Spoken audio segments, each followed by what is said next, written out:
Hey there, it's Karen down in Tampa. Just wanted to let you know how excited I am for buck season to start.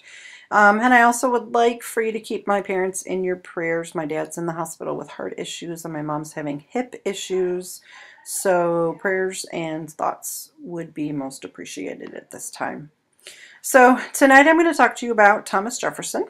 And who was Thomas Jefferson, and what is his legacy? First of all, he was born August 13th, 1743. He was a lawyer, a politician, a statesman, governor of Virginia, one of the authors of the Declaration of Independence, first Secretary of State under George Washington, the second Vice President under John Adams, and he was our third president. He had obviously many accomplishments throughout his life. He married Martha Skelton in 1772, and they had 6 children, and only 2 of them were able to survive. So he had a tough time.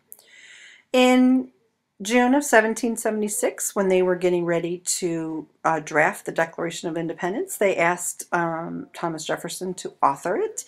And in this little tiny house in Philadelphia is where he actually was able to write it. Here's one of the drafts of the Declaration, and of course we know the Declaration is held at the National Archives. Here's the signing room in Independence Hall in Philadelphia, and of course the famous painting that is held and hung in the rotunda in the Capitol.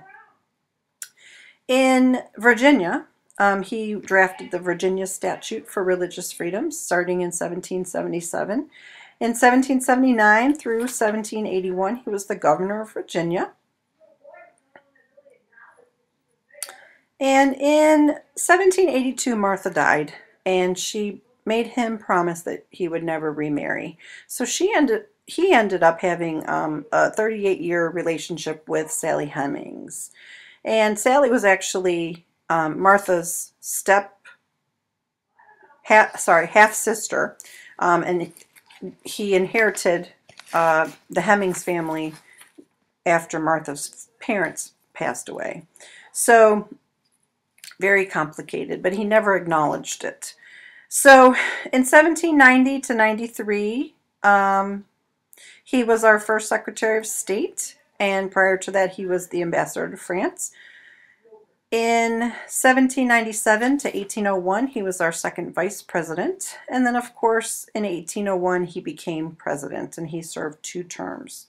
In 1803, of course, we have our Louisiana Purchase, which actually doubled the size of America, and he actually also cut the national debt, in half. So he really had a lot to do with the formation of America. In 1809, he retired to Monticello to retire, and lived a very peaceful life there. He sold 6,700 of his books to the Library of Congress. He also was instrumental in the development of the University of Virginia. In 1817, they laid the first cornerstone, and in 1825 it opened, and he pretty much designed the University of Virginia. So lots to his legacy. Declaration of Independence,